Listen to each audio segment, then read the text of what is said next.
Hi friends! Today we'll talk about how to fix or how to solve your Google Classroom app. To know how to fix or how to solve your Google Classroom, you should just go to settings. Here in this page you click apps, default apps, app settings. After that you'll enter to the window of Google Classroom. Then we click on first stop and we click OK. After that you'll enter to storage. Here we click clear cache. Then you can turn off your Wi-Fi. You will wait 3 seconds and you can turn on your Wi-Fi again. After that you can go to Play Store.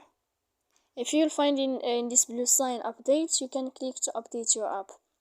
So please don't forget to support us by like and subscribe. See you next time in another video, and thank you for watching.